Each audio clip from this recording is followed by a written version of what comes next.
Last episode में हमने देखा था कि मोमो के ऊपर ईवल आई हमला कर रहा था, लेकिन अचानक से बीच में ओकारुन आ जाता है। अब इसके आगे यहाँ ओकारुन पैर से पैर लगाकर ईवल आई के हमले को रोकने की कोशिश कर रहा था, पर ईवल आई की पावर उसके ऊपर भारी पड़ रही होती, जिस कारण यहाँ से ओकारुन मोमो को लेकर भाग जाता है। पर ईवल आई यहाँ पे ओकारुन के ऊपर अपनी बॉल से काफी खतरनाक तरीके से हमला कर रहा था, और यहाँ पे ओकारुन ईवल आई के सभी हमलों से बचने की कोशिश कर रहा था। और यहाँ पे मोमो भी अपनी पावर्स का इस्तेमाल करके ओकारुन की बराबर मदद कर रही होती है, पर ईवल आई अभी भी उनके ऊपर भारी पड़ रहा होता है, जिस कारण भागने के अलावा उनके पास कोई और चारा नहीं होता है और वो लोग भाग जाते हैं। और फिर वो लोग ऊपर जाके नोटिस करते हैं कि वो डेथ बॉम्ब कुछ पॉइजन सा छोड़ रहा है, जिसके बारे में मोमो ओकारुन से पूछने लगती है, जिसपे ओकारुन बताता है असल में ये बॉम्ब अपने शरीर से एक इलेक्ट्रिक पॉइजन को छोड़ रहा है, जिससे इसके एनिमी काफी ज्यादा कमजोर हो जाते और उसके बाद ये उन्हें मार देता है। और तभी ओकारुन बोलता है कि जिस वजह से हमें जल्द से जल्द यहाँ से निकलना होगा, लेकिन यहाँ से बाहर निकलने का रास्ता काफी ज्यादा ऊपर था, जिस कारण यहाँ पे मोमो का दिमाग खराब होने लगता है और वो चिल्लाने लगती है। और वो चिल्लाकर बोलती कि क्या कोई इस डेथ बॉम्ब की वीकनेस नहीं है क्या। ओकारुन बताता है कि दरअसल इस बारे में मैंने एक मैगजीन में पढ़ा था, और ये जो बॉम्ब होते हैं दरअसल एकदम बैक्टीरिया की तरह होते हैं, जिस कारण इन्हें सनलाइट बिल्कुल भी पसंद नहीं है, तो इसलिए हमें बाहर निकाल कर इसे सूरज की रोशनी में लेकर जाना होगा। मोमो कहती है कि आखिरकार हम ऐसा करेंगे कैसे, और वैसे भी हम जीजी को छोड़कर तो यहाँ पे नहीं जा सकते।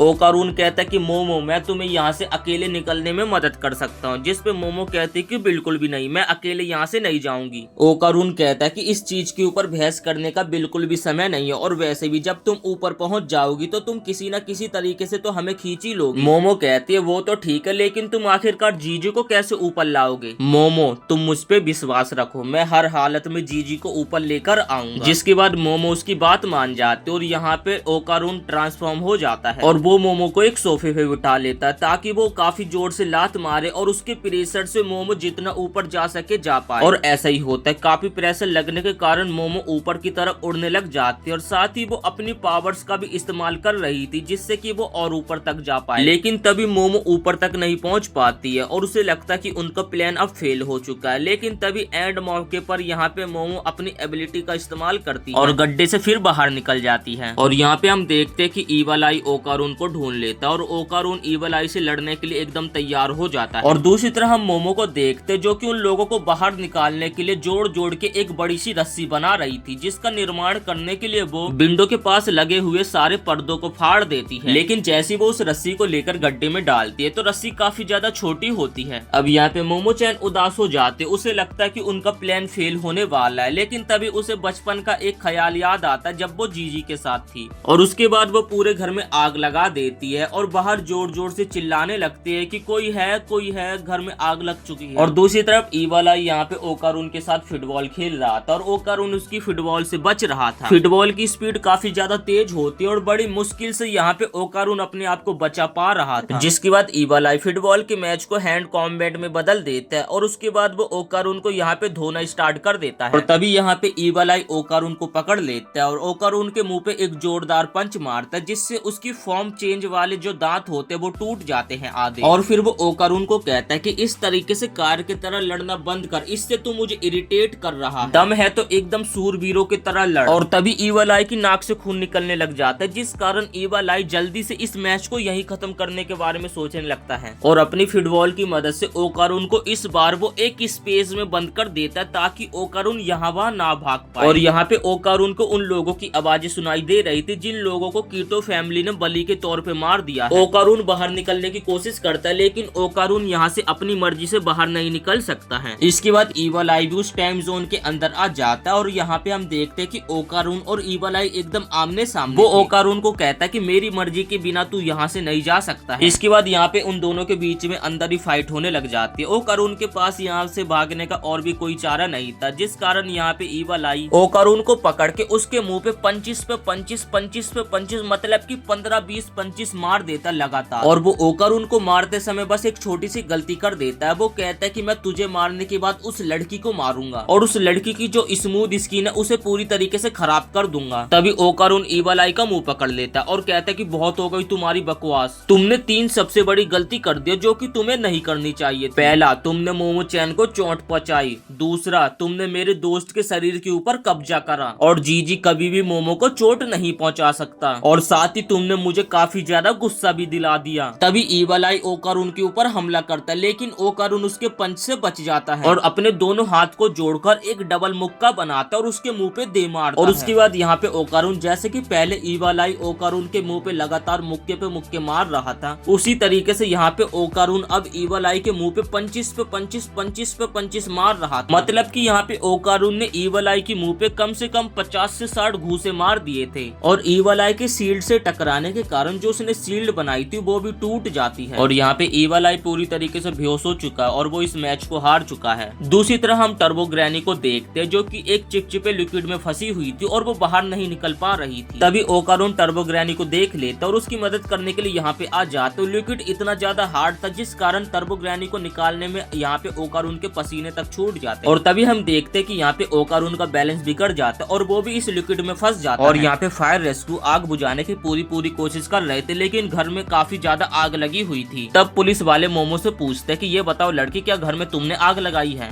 जिस पे मोमो हाँ बोलती है और उन्हें कीटो फैमिली के सारे कारनामों के बारे में बताने लगती है, पर पुलिस वाले उसकी कोई भी बात नहीं सुन रहे होते और उसे पकड़ के पुलिस स्टेशन ले जाने लगते हैं। लेकिन तभी अचानक से यहाँ पे जमीन हिलने लगती है और जमीन के अंदर से वही बॉम्ब निकल जाता है। दरअसल ये बॉम्ब जमीन से इसलिए निकला क्योंकि आग लगने के कारण जो रेस्क्यू टीम वाले घर में पानी डाल रहे थे, तो पानी के संपर्क में आने के कारण जो केचुए होते हैं वो मिट्टी से बाहर ही निकल जाते और जैसे केचुए बाहर निकलते तो सूरज की रोशनी पड़ने के कारण यहाँ पे केचुए की जो ताकत होती है वो धीरे धीरे कम होने लगती है। और फिर हमें मोमो चैन के एक बचपन का सीन दिखाया जाता है जिसमें देखते हैं कि सूरज की रोशनी पड़ने के कारण कैसे एक केचुआ मर जाता है और यहाँ पे ये बातें चल रही थी। जो अर्थबाम होते हैं वो अपनी स्किन से सांसें लेते हैं, लेकिन जब बारिश होती है तो मिट्टी पानी सोख लेती है, जिस कारण ये अर्थबाम सांस नहीं ले पाते और वो मिट्टी से बाहर निकल जाते और वो मिट्टी से बाहर निकलकर इतनी गर्मी सहन नहीं कर पाते, जिस कारण इसे अर्थबाम सुसाइड कहा जाता है। और तभी मोमो चैन यहाँ पे अपनी एबिलिटी का इस्तेमाल करते और एक पूरे ट्रक को उठा लेते और ट्रक को सीधे उस घर के ऊपर फेंक देते, जिससे यहाँ पे घर टूट जाता है और यहाँ पे वो धीरे धीरे अर्थबाम जलना स्टार्ट हो जाता है और लास्ट में वो मारा जाता है। और तभी वो अर्थबाम उल्टी कर देता है, जिस कारण उसके पेट के अंदर से वो सारे कीटो फैमिली बाहर निकल जाती है। मोमो चैन उन लोगों को जिंदा देखकर काफी ज्यादा हैरान हो जाते और वो कहते हैं कि तुम लोग अभी भी जिंदा हो, ये तो काफी ज्यादा हैरानी की बात है। तभी कीटो फैमिली के हेड कहते कि आखिर तुम्हारी ये सब करने की हिम्मत कैसे हुई, आखिर तुमने सरफेट गॉड के साथ ऐसा क्यों किया? मोमो कहते कि तुम अभी भी उसी की साइड ले रही हो, तुम्हें तो उसने खा लिया। तभी मोमो कहते कि मुझे माफ करना, मेरे पास बिल्कुल भी समय नहीं है तुम्हारे साथ बातें करने का, तो मेरे को यहाँ से जाना पड़ेगा। और मोमो यहाँ से जाने लगते तभी यहाँ पे अचानक से अर्थक्वेक आ जाता है। तभी कीटो फैमिली की हेड बोलने लगते कि ये सब तुमने किया और आगे जो भी होगा ये सब तुम्हारी गलती होगी, लेकिन यहाँ पे मोमो को कुछ भी समझ नहीं आ रहा था। और यहाँ पे हम देखते हैं कि एक बहुत बड़ा सा ज्वालामुखी था जो कि फट जाता है और इसी के साथ ये एपिसोड यहीं पे समाप्त हो जाता है। वीडियो पसंद आए तो वीडियो को एक लाइक करके चैनल को सब्सक्राइब जरूर से कर देना।